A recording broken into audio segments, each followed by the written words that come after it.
जय माता दी दोस्तों, रहस्यमयी चैनल में आपका स्वागत है। और ये जो कहानी हम सुनाने जा रहे हैं ये हम बचपन में सुना करते थे। जैसा कि हम लोग जानते हैं कि जब हम लोग छोटे होते थे तो बिना कहानी सुने नींद नहीं आती थी। इसलिए ये कहानी पता नहीं कितनी पुरानी होगी। किसी राज्य के एक राजा थे। वो अपने राज्य में किसी को दुखी नहीं देख सकते, सबकी बात सुनते थे और वो किसी को कोई परेशानी आ जाती तो जल्द से जल्द उसका हल करा देते थे। इसलिए उनके राज्य में बड़ी शांति और खुशहाली थी। समय बीतता रहा। एक दिन राजा बीमार पड़ जाते और उनकी बीमारी दिन पर दिन बढ़ती जा रही थी। इसलिए राज्य के सारे वैद्य इलाज करके थक गए थे। किसी का इलाज काम नहीं कर रहा था। सारे वैद्य दवाई दे देकर हार चुके थे और अपना हाथ खड़े कर देते हैं। तब बहुत सोच समझकर राजा एक घोषणा करते हैं कि जो हमें ठीक करेगा उसे आधे राज्य का राजा बना दिया जाएगा। ये घोषणा आग की तरह पूरे राज्य में फैला दी गई। तब उस राजा के किसी गांव के एक वैद्य राजा के पास आते हैं और अपने हिसाब से उनका चेकअप करते हैं। जैसा उस समय हो रहा था उसी तरह चेक करते हुए बोले, महाराज को बड़ी भयानक बीमारी लग गई है और जल्द से जल्द इसका इलाज नहीं किया गया तो। तब रानी बोली, तो क्या वैद्य जी, इनका बचना असंभव है क्योंकि बीमारी अंदर से ही अंदर खोखला कर देगी। तब राजा बोले, इसका कोई उपाय नहीं है क्या? तब वैद्य जी बोले, उपाय है महाराज, मगर बहुत कठिन है। तब राजा, इसकी चिंता आप मत कीजिए, हमें उपाय बताइए। तब वैद्य जी बोले, महाराज, जो अपने राज्य के उत्तर दिशा में बहुत बड़ा जंगल है उस जंगल में एक औषधि पाई जाती है। अगर वो औषधि हमें मिल जाए तो आपका इलाज संभव है। तब राजा बोले, इसमें कौन सी बड़ी बात है, अभी मैं किसी को भेज के मंगवा देता हूँ। तब वैद्य जी बोले, महाराज, उस जंगल में जो आज से पहले गया वो कभी वापस नहीं आया, तो वहाँ जाएगा कौन? तब राजा कुछ सोचते हुए बोले, अगर कोई इस औषधि को ले आए तो उसकी शादी राजकुमारी से करा दी जाएगी।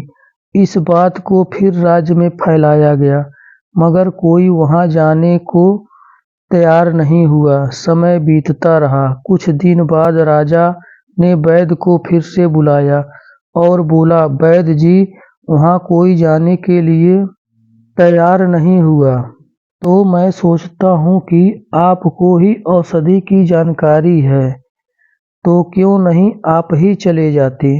तब वैद्य जी बोले, महाराज, मैं बुढ़ा आदमी कहाँ जा पाऊंगा। तब राजा बोला, इसीलिए तो मैं आपको कह रहा हूँ, आप चले जाइए। अगर नहीं जाएंगे तो आपको बहुत भारी दंड चुकाना पड़ेगा। तब वैद्य जी बोले, ठीक है महाराज, मैं ही चला जाता हूँ। तब वो अपने घर जाकर उदास मन से बैठे होते हैं कि उसकी पत्नी पूछती है, क्या बात है, आप बड़े उदास लग रहे हैं। तब वो कुछ नहीं बोले। फिर उनकी पत्नी बोली, क्या बात है, कुछ बोल भी नहीं रहे हैं। तब वैद्य जी ने सारी बात सुनाई। तब ये बात सुनकर वो भी उदास हो गई। थोड़ी देर बाद उनका लड़का आया और माँ बाप को उदास देख बोला, क्या बात है माँ, आप लोग उदास क्यों बैठे हैं। तब उन्होंने सारी बात अपने लड़के को बताते हुए बोली, हम लोग इसी बात से उदास हैं। तब कुछ देर सोचने के बाद लड़का बोला, इसमें कौन सी बड़ी बात है, मैं चला जाता हूँ।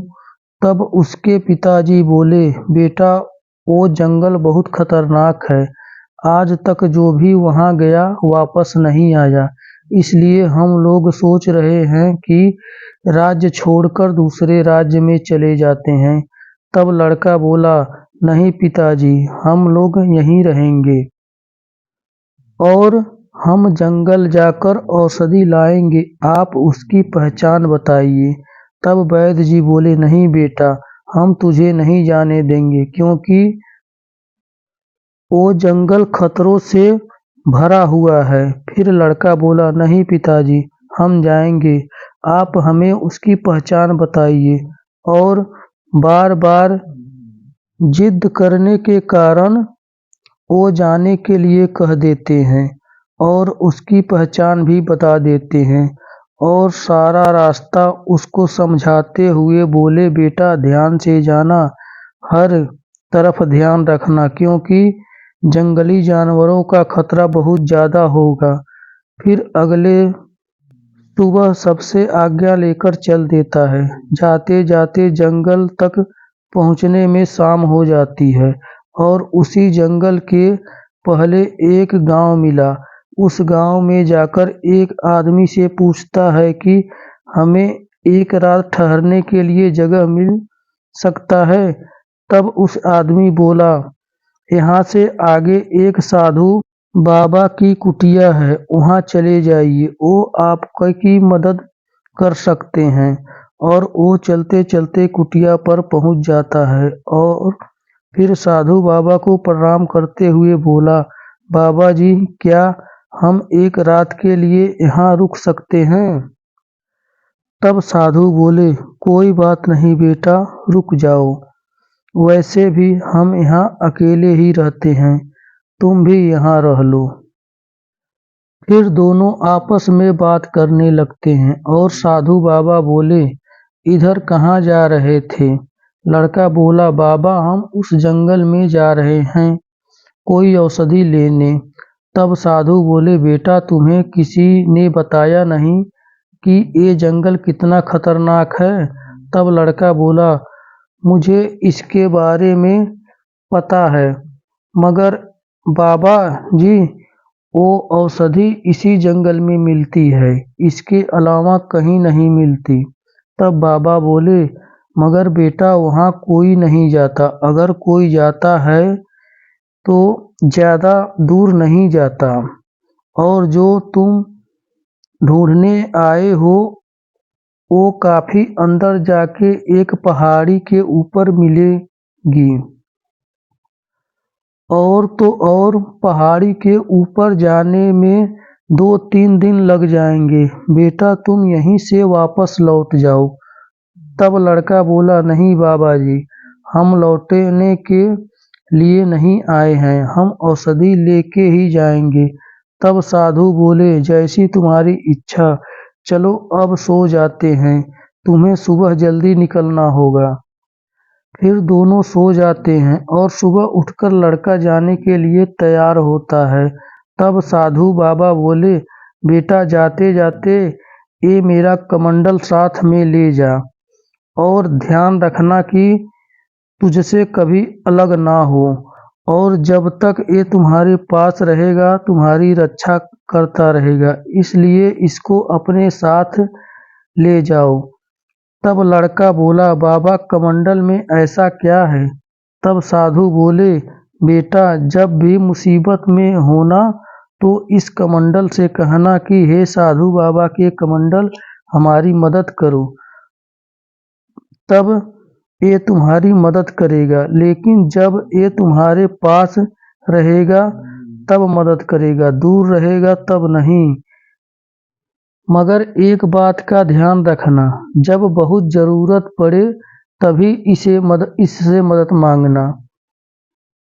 फिर कमंडल अपने पास रखते हुए बाबा को प्रणाम करके चल देता है। अब इसके बाद क्या हुआ अगली कहानी में। अगर आपको ये कहानी पसंद आती है तो चैनल को सब्सक्राइब करके लाइक करें और कमेंट में बताएं कि कहानी कैसी लगी। नमस्कार।